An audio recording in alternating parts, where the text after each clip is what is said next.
да кажа за Френската хирургична академия. Тя е създадена през 1731 година като Кралска хирургична академия или Академия Роял де Шируржи. И тя е създадена от 6-7 световно известни хирурзи, които тогава са били само френско известни хирурзи, но постепенно с времето стават световно известни, всеки със своя принос. Мога да кажа само 2 или 3 имена. Нелатон е един от хората, който е създател на академията. Денонвелие също е един от създателите на Френската хирургична академия. Мазиньов също е един от създателите на Френската хирургична академия. Така че все имена световно известни. И тази академия постепенно се развива в годините и става едно така престижно обединение, една престижна общност на френските хирурзи.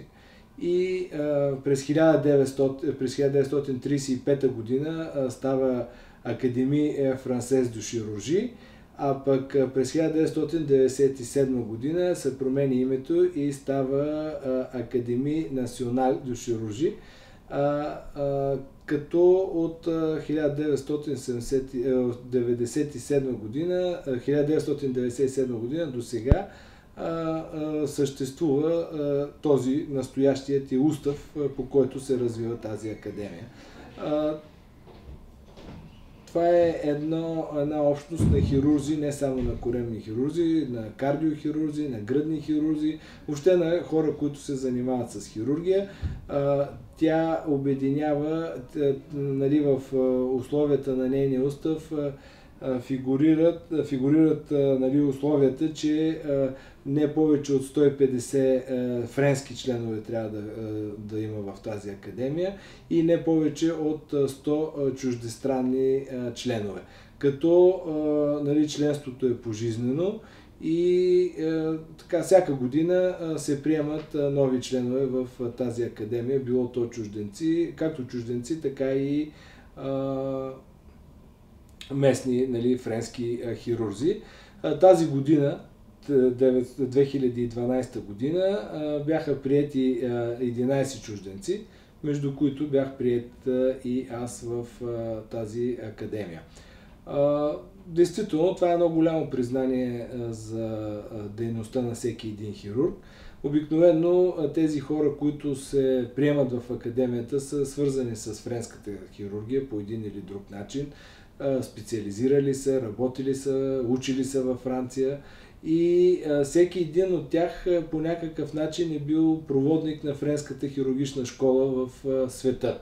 И може би това е основният факт, поради който те приемат чужденци, които имат някакво отношение към френската хирургия.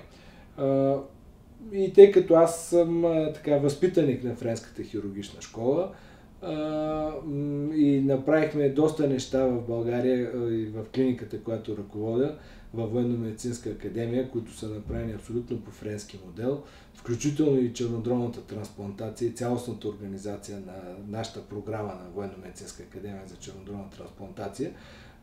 Това нещо явно е оказало сериозно влияние върху тяхното решение да бъда приет за член на Френската хирургична академия. Между впрочем, бих искал да подчертая, че това не е от желание от страна на съответния хирург, а това е решение на борда на академията, като това решение да предложат се прави от решение да предложат се прави от няколко души, които го представят кандидата, след което има таен избор от управителния съвет на, ако мога да се нарека, от борда на академията, който се състои от 15-16 човека и който борд се сменя всяка година. Така че това е едно абсолютно безпристрастен избор, в който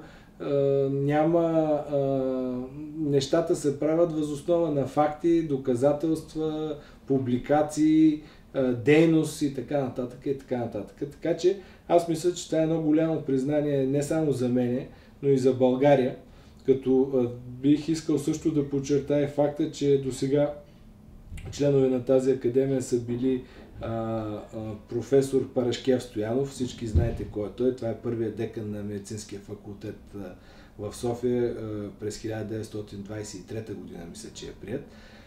Втори, който е прият, това е професор Шавир Дирижан през 1970-те години на миналия век. И аз съм третия, който е член на тази академия.